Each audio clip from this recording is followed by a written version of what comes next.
기도라는 걸 생각하면 참 신기한 것 같습니다. 기도는 우리 피조물인 인간의 언어로 창조주 하나님께 하나님과 대화하는 그런 행위라고 할 수가 있습니다. 인간의 언어로 창조주 하나님과 대화하는 행위.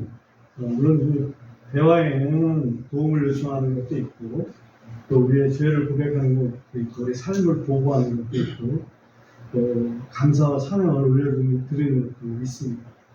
문제는 뭐냐면 우리는 피조물이고 우리의 상대는, 기도의 상대는 창조주라는 얘기죠. 우리 피조물은 아까도 말씀드렸지만 우리는 너무나 작은 존재고 창조주 하나님은 너무나 크신 분입니다. 우리는 죄가 있고 창조주 하나님은 죄가 없으신 거룩하신 분이시고요. 우리는 이 땅에 있고 창조주 하나님은 하늘에 계시는 그런 분이라는 거예요.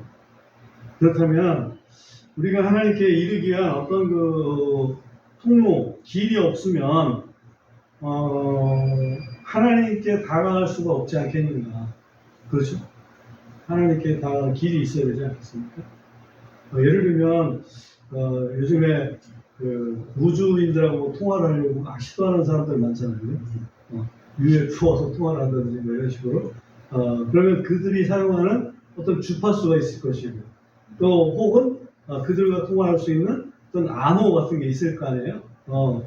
이제 예를 들어서 그렇다는 얘기입니다. 그러니까 우리가 하나님과 이렇게 대화할 수 있는 어떤 그 암호라든지 같은 주파수라든지 이런 것들이 필요하게 되는데, 그 길이 되어주신 분이 바로 예수님이라는 거죠. 그죠? 예수님을 통하면 우리는 하나님과 이렇게 대화할 수 있다. 오늘 본문 말씀 다시 한번 가보죠. 히브리서 10장 19절 보면, 그러므로 형제들아, 우리가 예수님의 피로 말미암아 지성소에 들어갈 담대함을 가졌으니, 여기 보면 이제 지성소가 등장합니다. 지성소는 성막에서 제일 안에 있는 그런 그 처소를 얘기하는데, 그 지성소에 대해서 모세에게 하신 말씀이 있습니다. 지성소가 어떤 의미가 있는지 그 부분을 한번 점검하고 보겠습니다. 출애굽기 25장을 펴줘보십시오. 출애굽기 25장 21절 22절.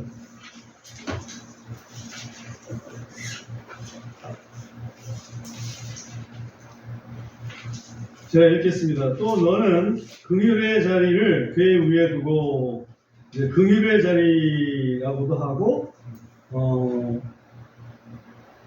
은혜를 베푼 시은자라고 얘기도 하고 이렇게 속죄소라고도 합니다. 그죠?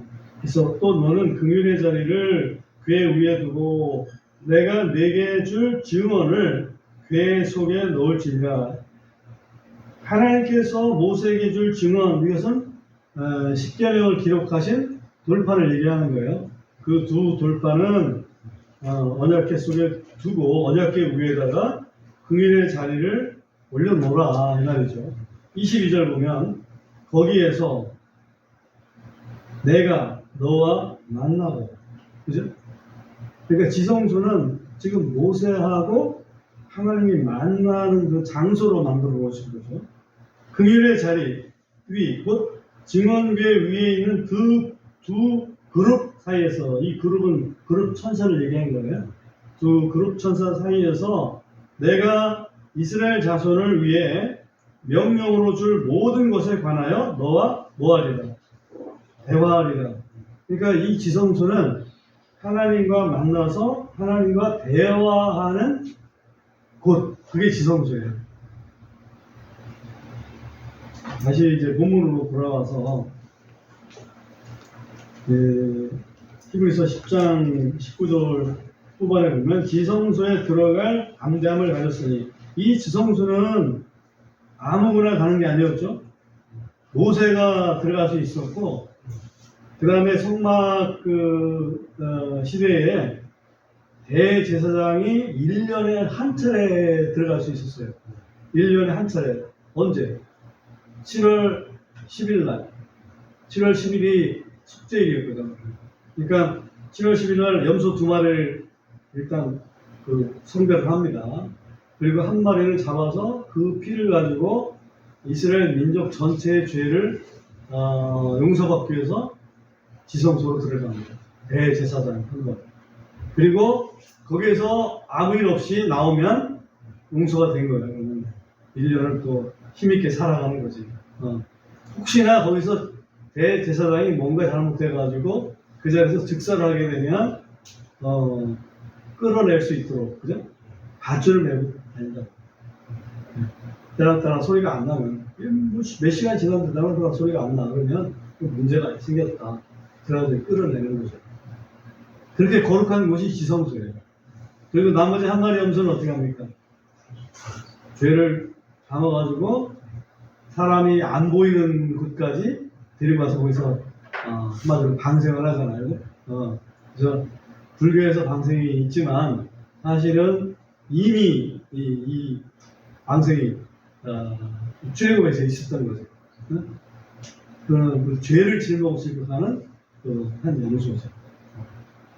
자, 아무튼 그만큼 우선 그 지성소는 아무거나 이렇게 들어갈 수 있는 곳이 아니고 대제사장도 1년에 한 차례 들어갈 수 있는 지극히 거룩한 곳으로 일단 구별을 해놓은 곳입니다. 그런데 지금 오늘 본문에 보면 우리는 대제사장도 아니잖아요. 대제사장도 아니고 우리는 옛날에 율법을 알지도 못했고 다만 이제 예수님 믿고 하나님 자녀된 그런 사람들인데 우리들이 지성소에 들어갈 담대함을 가졌다 이렇게 표현하고 있습니다. 뭘로 말미암아? 예수님의 피로 말미암아. 그죠? 새롭고 살아있는 길을 통해 가는 이 길은 그분께서 우리를 위하여 휘장, 곧 자신의 육체를 통하여 거룩히 구분하신 것입니다. 그래서 지성소하고 성소를 맡고 있었던 게 이제 휘장인데 그 예수님 십자가에 들어가실 때 그 휘장이 위로부터 딱 찢어졌잖아요. 그래서 그 길을 완전히 열어놓으셨단 말이에요. 근데 그 휘장이 바로 예수님의 육체를 상징한다. 예수님이 육체가 죽으심으로 말미암아 우리가 지성소로 들어갈 수 있는 그런 길이 열렸다. 이제는 지성소로 들어가는 길이 닫혀 있는 게 아니라 열려 있다는 말씀을 히브리서는 분명하게 이제 보여주고 있습니다. 하나님의 그 거룩함을 경험한 사람 중에서 굉장히 두려워하는 사람들이 많이 있습니다. 그 중에 한 사람이 이사야인데요.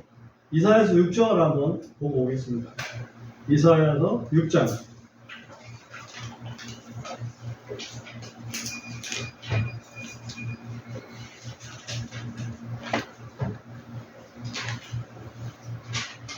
이사야서 6장 5절에서 보면 이런 말씀이 있어요. 그때 내가 이르기를, 그때라는 것은 이 거룩한 장면을 본 때에 이사야 선지자가 이르기를, 이 말이에요. 내게 화가 있도다. 이 화라는 것은 그 저주랑 거의 같은 거예요. 나 이게 죽었구나 이 말이죠. 난 죽었습니다. 이는 내가 입술이 부정한 사람이며 부정한 입술을 가진 백성 한가운데 거함으로 내가 망하게 되었기 때문이라. 이는 내 눈이 왕 곧 만군의 주를 배웠기 때문이라 했더라. 이사야 선지자는 이 거룩한 하나님의 보좌를 이렇게 본 거예요. 환상주의 봤는데 그걸 보고 나니까 내가 그런 거룩한 것을 보다니 나는 이제 죽었다. 왜? 나는 부정한 사람이니까. 특히 여기 보면 입술이 부정하다 얘기죠. 말이 좀 부정하다는 얘기죠. 왜? 말을 제대로 실수 없이 하는 사람이면 실수 없는 사람이다 이렇게 야고보서는 얘기하고 있지 않습니까? 말은 우리 사실 영에서 나오는 거라서 그렇습니다. 우리 영이 어떤 영이냐에 따라서 말이 어떠냐가 달라집니다. 부정한 영을 가지고 있는 사람이 이 거룩하신 하나님을 배웠으니 나는 망하게 되었다라고 지금 이사야 선지자가 얘기를 하는 거죠. 하나님께서는 그 이사야 선지자에게 선서를 보내서 그 핀 숯불, 그죠? 핀 숯불을 입술에 대면서 네 입술이 성하게 되었으니 걱정하지 마라 라고 살려주시죠. 사실은 뭐 이사야 선지자를 죽일 생각은 전혀 없었습니다.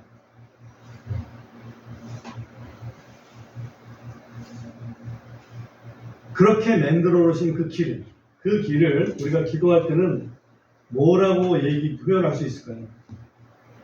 예수님께서 요한복음 16장에서 말씀하시기를 너희가 지금까지는 내 이름으로 아무것도 구하지 않았으나 구하라.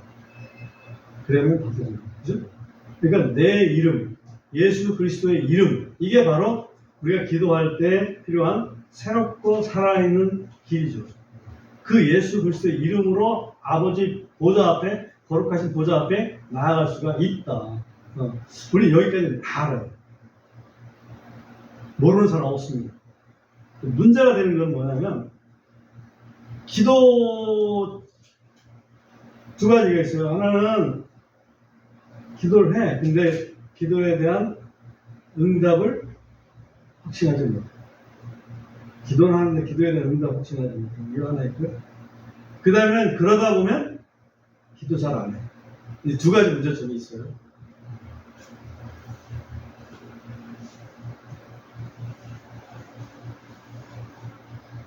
기도 잘 안 하는 이유에 대해서 먼저 좀 생각을 해보면 이런 경우가 있어요. 이건 신학적인 문제인데요. 신학적인 문제. 예를 들어서 하나님은 우리가 기도를 하든 안 하든 우리가 필요한 거는 다 하신다. 하나님입니다. 그죠? 예수님도 분명히 말씀하셨어요. 너희가 구하기 전에 너희에게 뭐가 필요한지 아버지께서 다 아십니다. 그래서 기도하지 말라고 그랬나요? 그건 아니잖아요. 그래도 기도해야지. 근데 기도하지 않아. 너무 지레짐작하는 거죠. 기도하지 않아도 하나님은 알아서 뭐 다 하실 텐데 뭘 꼭 굳이 기도를 하려고 그러냐. 아주 믿음이 좋아 보이죠. 기도하지 않아도 하나님 뜻대로 다 되는 건데 뭐 그걸 굳이 기도하려고. 굉장히 믿음이 좋은 것 같은데 실상은 불순종하는 겁니다. 이게 이제 굉장히 신학적으로 어려운 부분 중에 하나예요. 왜냐하면 여기서는 이 말씀하시고 저기서는 저 말씀하시는데 우리가 어느 말씀에 우리가 따라야 되냐, 두 가지를 다 따라야 되는 거지. 모순인 것 같지만 사실은 하나님께 기도한다는 것 자체가 하나님을 내가 100% 신뢰한다. 하나님께 나 모든 것이 걸려있다. 이렇게 하는 게 신앙이기 때문에.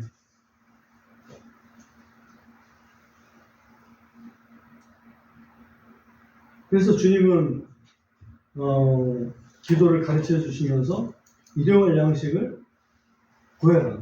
그렇죠? 오늘 우리에게 일용할 양식을 주옵시고 라고 이렇게 구하라고 했기 때문에 기도하는 게 맞습니다. 또 기도하지 않는 또 이유는 그런 그 신학적인 문제도 있지만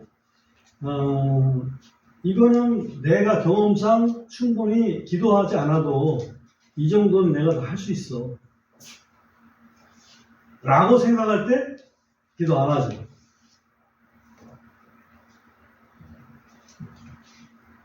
여호수아 7장 잠깐 보겠습니다. 여호수아 7장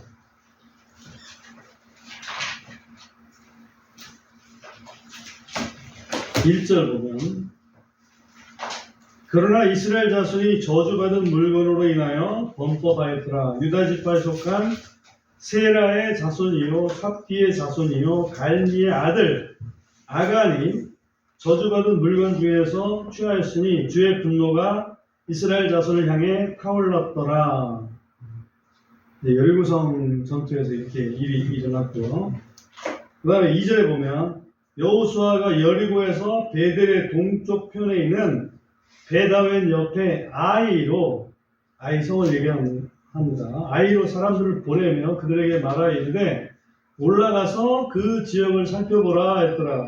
이에 사람들이 올라가서 아이를 엿보았더라. 할 수 있죠. 근데 3절이 문제입니다. 그들이 여호수아에게로 돌아와서 그에게 이르되 온 백성을 올라가게 하지 말고 2,000 혹은 3,000명만 올라가서 아이를 치게 하소서. 그들이 적으니 온 백성이 거기에서 수고하게 하지 마소서 하더라. 여기에 이들이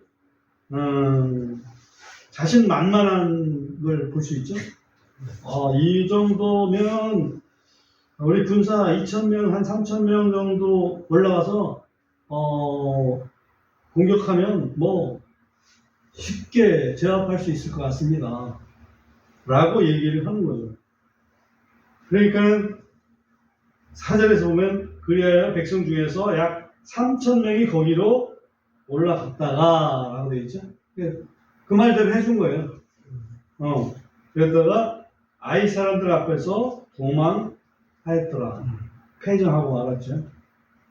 이게 무슨 얘기냐면 우리가 경험상 이 정도면 뭐 되겠다 우리 생각에는.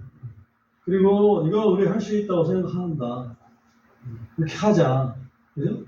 경험상 이렇다. 이렇게 할 수 있다. 하자. 이게 이제 마치 뭐 스포츠 선수들이 나는 할 수 있다. 하자. 이렇게 으쌰으쌰 하는 것처럼. 기도는 하나도 안 들어있죠. 기도하지 않는 이유가 이런 경험 때문에 이제 기도하지 않는 경우가 많습니다. 하나님께서는 그 전에 여기 문제가 있다는 걸 알고 계셨잖아요. 그래서 하나님께서는 이들이 그냥 승리를 맛보도록 하실 생각이 없으셨던 거예요. 그러니까 우리 생각에는 쉬울 것 같은데 잘 안 되는 경우들이 분명히 있습니다. 그럴 때에 거기에는 하나님께서 우리가 모르는 어떤 게 있구나. 그거를 알려주십시오라고 또 내가 잘못한 부분을 보여주십시오라고 하나님 앞에 고백하고 기도할 필요가 있는 거죠. 기도 안 하고 자기 경험 가지고 할 수 있다고 할 게 아닙니다. 그죠?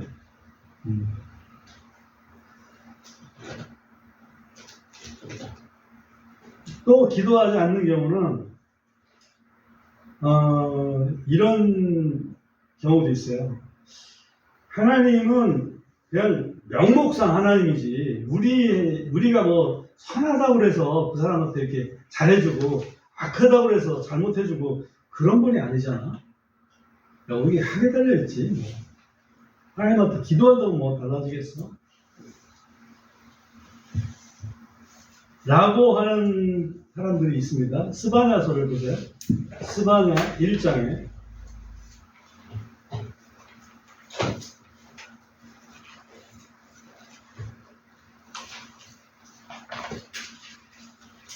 하박국 다음에 스바냐 있죠?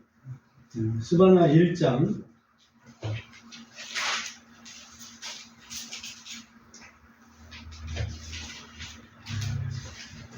12절 보세요. 스바냐 1장 12절. 또 그때 이 일이 일어나니 곧 내가 등불들을 가지고 예루살렘을 뒤져서 자기들의 술 찌꺼기 위에 자리를 잡고 자기들의 마음속으로 이르기를 주께서는 복을 내리지 아니하시고 재앙도 내리지 아니하시리라 하는 사람들을 벌하리라. 그냥 마음속으로는 하나님은 복을 내리시는 분도 아니고 재앙을 내리시는 분도 아니다 라고 생각하는 사람들이 있다는 거죠. 그 사람들은 술 찌꺼기 위에 자리를 잡고 있다. 여러분 어렸을 때 집에서 막걸리 담아서 드셔보셨나요? 부모님이 막걸리 담아서 이렇게 아랫목에다 이렇게 막걸리를 만들어 놓으면 이제 며칠 지나면 술 찌꺼기가 되고 그 위에는 술이 막걸리가 됩니다. 그래서 술을 걸어서 이제 술이 되는 거죠. 그 다음에 찌꺼기는 이제 먹기도 하고 뭐 이렇게 나중에 뭐 사료로 쓰기도 하고 이렇게 할 수 있는데 그런 게 완전히 가라앉은 상태. 자기 자신은 뭐 더 이렇게 부재게 나설 필요 없다. 이제 한마디로 중용 비슷하죠. 중용. 우리가 좋아하는 중용? 너무 들리지도 않고 너무 모자라지도 않고 중용 정도. 근데 그런 생각을 갖고 하나님은 복을 내리지도 않고 재앙도 내리지 않는 분이야. 기도 안 하죠. 그런 사람을 하나님께서는 찾아서 벌을 하시겠다고 말씀하십니다. 하나님은 다 찾아내십니다.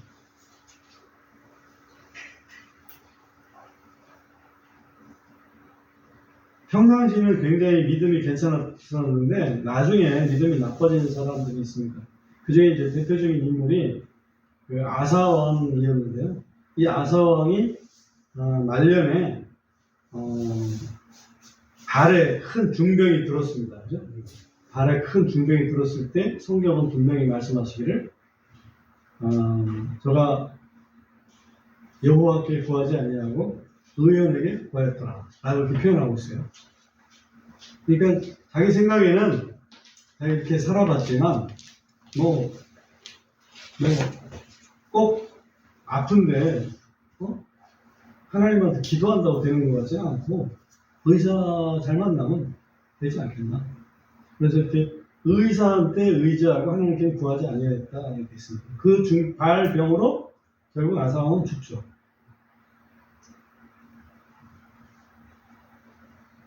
의사 도움을 받지 말라는 게 아닙니다. 그죠? 의사 도움을 받지 말라는 게 아니고 의사 도움을 받더라도 하나님께 기도하고 하나님께 주신 은혜 가운데 의사의 도움을 받는 거죠.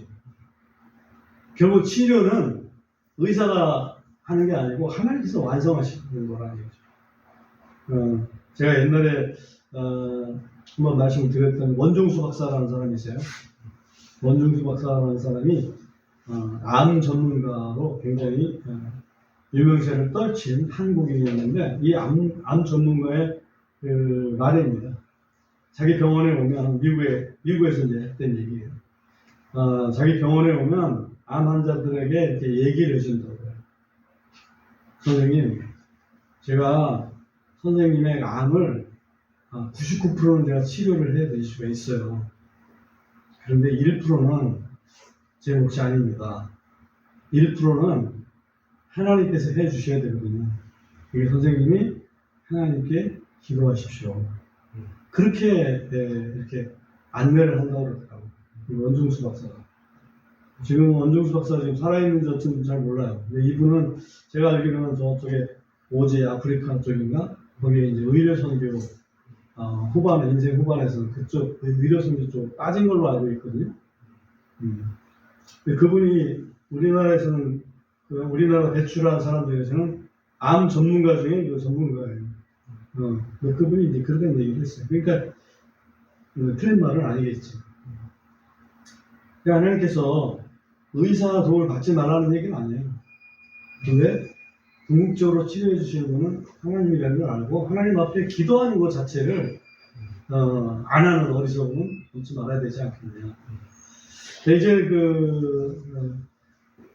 본론으로 들어가서 예수님의 이름으로 우리가 기도를 해요. 근데 왜 응답을 받지 못하는 것일까? 이제 그 부분을 좀 살펴보겠습니다. 야고보서 1장 6절에서 8절을 보면요. 그러나 그는 어떤 일에도 흔들리지 말고 믿음으로 구하라. 이는 흔들리는 자는 마치 바람에 밀려 요동하는 바닷물결 같기 때문이다. 그러므로 그런 사람은 자기가 무엇을 주께 받으리라 생각하지 말라. 두 마음을 품은 사람은 자기의 모든 길에서 안정이 없느니라. 이게 이제 응답을 받지 못한 이유가 이게 흔들리는 믿음 때문에 그렇다는 얘기죠. 흔들리는 믿음. 그러니까 어떤 일을 기도하더라도 흔들리지 말고 믿음으로 구해라. 그 얘기죠.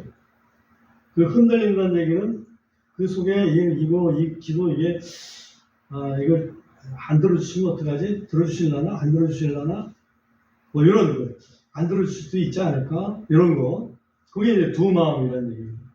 더블 마인디드. 반신반의하는 거죠. 전에 우리가 공부를 했었지만은 케네스 하긴이라는 목사가 18살 때 죽을 병이 걸렸었는데 아마 심장병 쪽인 것 같은데요.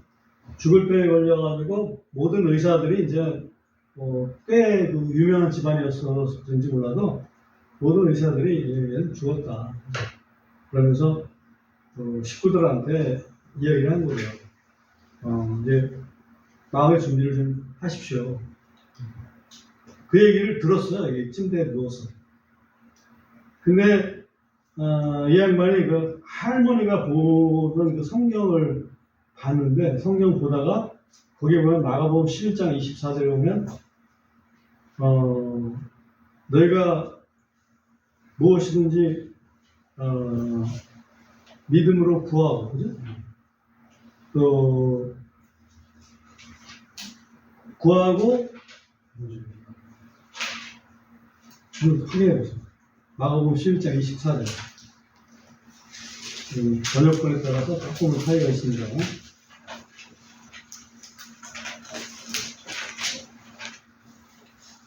받은지로 믿으라. 그러면 그것들을 가지리라. 11장 24절 같이 한번 읽어보겠습니다. 그러므로 시작. 그러므로 내가 너희에게 이르노니 너희가 무엇을 원하는지 기도할 때 너희가 그것들을 받은 줄로 믿으라. 그래야 너희가 그것들을 가지리라. 기도하면 받은 줄로 믿으면 그것들을 가지리라. 그렇게 하는 이 말씀을 읽다가 이거에 대한 믿음이 확 생긴 거예요. 이 청년이 이 당시 이제 학생 고등학생이었죠. 이 청년이 침례교회를 다녔어요. 침례교회를 다녔는데 그 침례교 목사님이 오셔가지고 하시는 말씀이 이제 얼마 안 남았어. 얼마 안 남았다는 얘기는 얼마 있으면 이제 주님 나라를 갈 거야. 그런 뜻으로 얘기하신 거예요, 목사님. 얼마 안 남았어. 조금만 참아.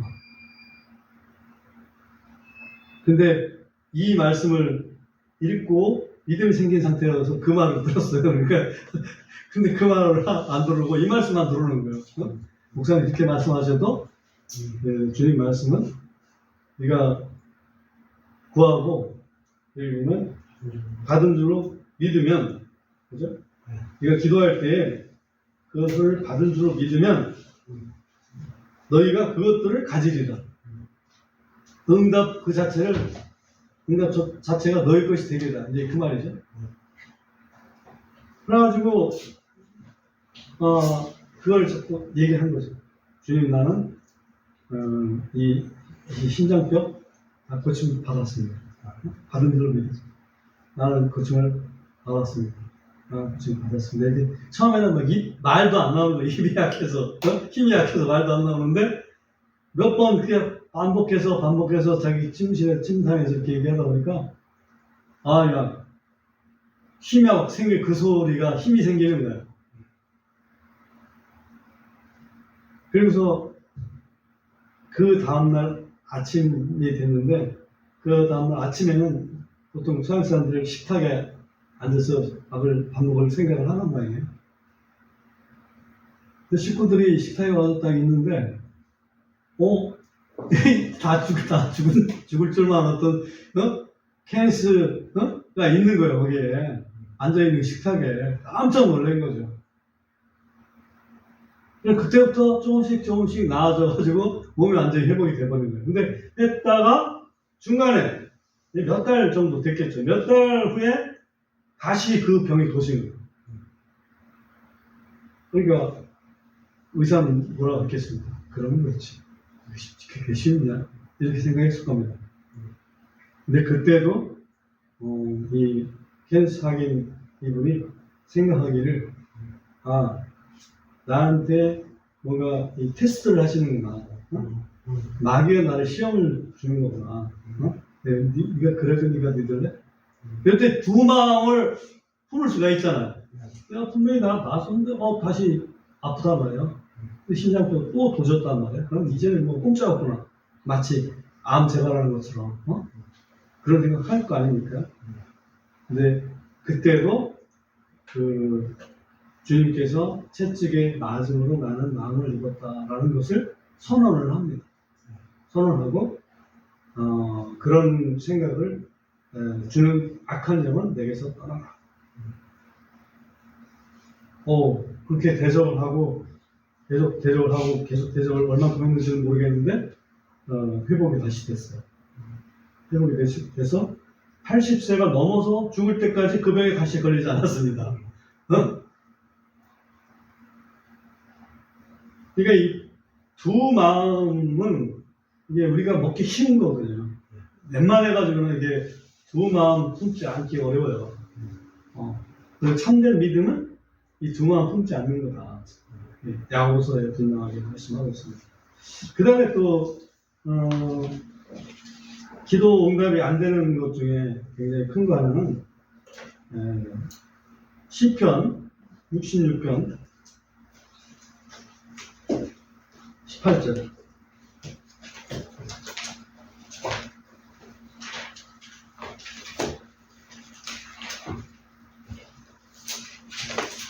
시편 66편 18절이면 내가 마음속으로 불법에 관심을 두면 주께서 내 말을 듣지 아니하시리라. 이게 개역 한글에서는 좀 더 쉽게 되어 있는데 개역 한글에서는 제 기억으로는 내가 내 마음에 죄를 품으면, 그죠? 죄악을 품으면 주께서 내 말을 듣지 아니하시리라 이렇게 이런 표현으로 되어 있어요. 그러니까 죄를 품고 하는 기도. 그러니까 죄를 버리고 기도를 해야 되는데 죄를 품고 기도하는 거죠. 같은 내용이지만 잠언 28장 9절에도 보면 잠언 28장 9절에 보면 사람이 자기 귀를 돌이켜서 법을 듣지 아니하면 그의 기도조차 가증한 것이 되리라. 이 말은 하나님 말씀은 아예 귀뚱으로도 안 들으면서 기도한다 이거예요. 그러면 하나님은 그런 기도를 가증하게 미워하신다는 얘기죠. 하나님께서 미워하시는 기도를 들어주실 리가 없잖아요.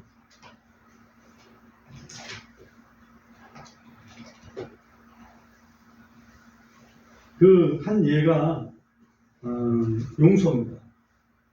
그러니까 우리 마가복음 11장 24절에서 25절에 보면 이런 말씀이 있거든요. 마가복음 11장 25절에 보면 또 너희가 서서 기도할 때에 만일 너희가 누군가를 대적하는 것이 있거든 용서할지니 이것은 하늘에 계신 너희 아버지께서도 너희의 범법들을 용서하시게 하려 함이니라. 그러나 만일 너희가 용서하지 아니하면 하늘에 계신 너희 아버지께서도 너희의 범법들을 용서하지 아니하시리라. 범법이라는 게 죄라고도 볼 수 있고 우리의 어떤 그 질병이라고도 볼 수 있는데 그런 것들, 이런 것들을 하나님께서 우리 용서를 해주시려면 뭔가 너희들도 좀 다른 사람한테 용서를 해줘라. 그 얘기죠. 죄를 품고서 회개 없이 기도하는 기도는 하나님이 안 들어주신다. 이건 참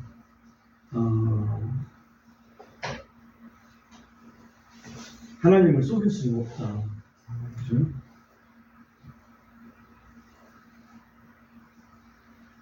그 다음에 마지막으로 한 가지는 하나님의 뜻이 아닌 경우가 있다. 기도를 하는데 하나님의 뜻이 아니야.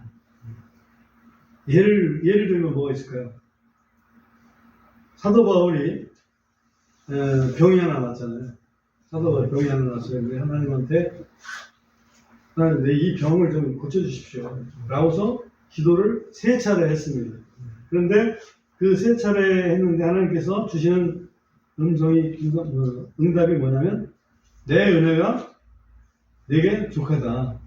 그러면서 네가 약할 때 내가 강하다. 그래서 이것은 구하지 말라는 더 이상 구하지 말라는 뜻이구나. 그래서 그 약함을 가지고 살아가죠. 아마 그 약함이 눈병이 아니었을까 추정을 합니다. 한번 그 강렬한 빛을 보고서 눈이 멀었었잖아요. 그래서 3일 동안 아무것도 못 보다가 그 다음에 아나니아가 와서 안수기도 해주고 성령으로 충만함을 받으라 그러면서 눈이 다시 허물이 벗겨지고 그다음에 보게 됐잖아요. 보게 됐지만은 시력의 손상이 더 있지 않았을까 하는 생각이 들어요. 왜냐면 그 신약 성경의 서신서 중에서 보면 너희가 너희 눈이라도 빼서 나한테 그럴 줄만큼 그렇게 나를 사랑하지 않았었냐 하는 이제 그런 얘기를 하죠. 그걸로 봐서는 왜 거기 눈을 빼서 사도 바울한테 주겠어요? 눈이 약한 거를 알기 때문에. 눈에 병이 있었잖아. 하나님 뜻이 아닌 경우는 예레미야에 아주 적나라하게 좀 나타났었는데 예레미야 7장 한번 보겠습니다. 예레미야 7장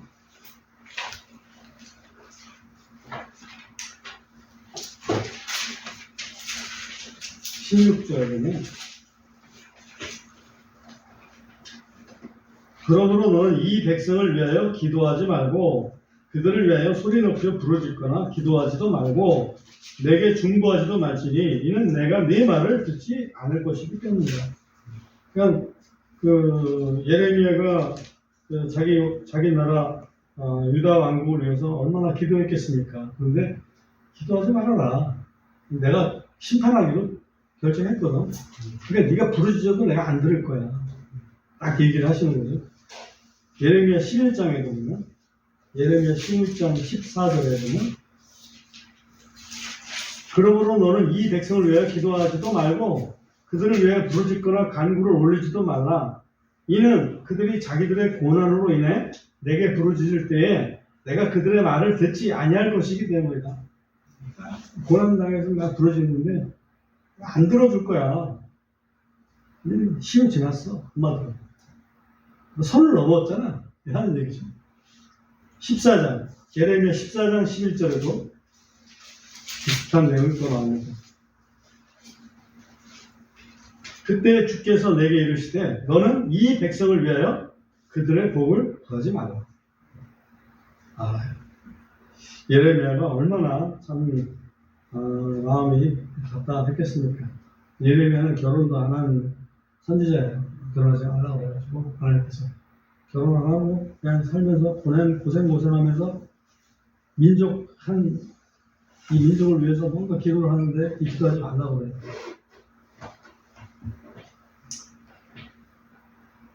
응답받는 기도 여러 가지가 있지만 하나만 생각하고 가시죠. 요한복음 15장 7절.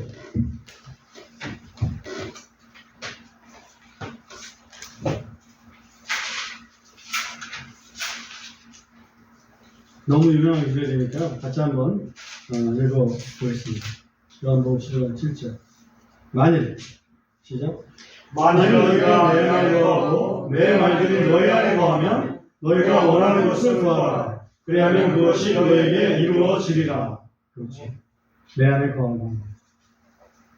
우리가 언제 주님 안에 거할 수 있냐면 하나님 자녀 되면 주님 안에 거하게 되는 거예요. 하나님의 자녀가 되고 예수님께서 우리에게 주신 명령 안에 거하는. 예수님께서 주신 명령이 뭐냐면 너희는 서로 사랑하라. 그러니까 형제 사랑이 굉장히 중요한 기도 응답 조건 중에 하나예요. 그래서 너희가 내 안에 거하고 내 말이 너희 안에 거하면 이것은 하나님의 어떤 그 약속, 하나님의 말씀의 약속을 근거로 해서 기도하면 내가 들어주겠다 그 말이죠. 무엇이든지 원하는 대로 구하라 그거죠. 그러니까 기도하지 않으면 구하라 했는데 구하지 않으면 응답해 줄 수 없는 거죠. 그래서 야고보 사도가 그러죠. 너희가 얻지 못하면 구하지 아니하며. 그래서 여기 보면 요한복음 15장 7절에서 우리가 하나님의 자녀되고 주님의 명령 안에서 살아가는가. 그 다음에 이 약속의 말씀을 근거로 해서 기도하는가. 그 다음에 기도하는가 진짜로. 기도하는가 그죠? 네. 이것이 기도 응답받는 어떤 조건의 큰 것이다 라고 이렇게 요한복음 15장 7절 하나만 제대로 기억하고 있어도 우리 자신을 되돌아보면서 기도를 제대로 할 수 있지 않겠나 그런 생각입니다.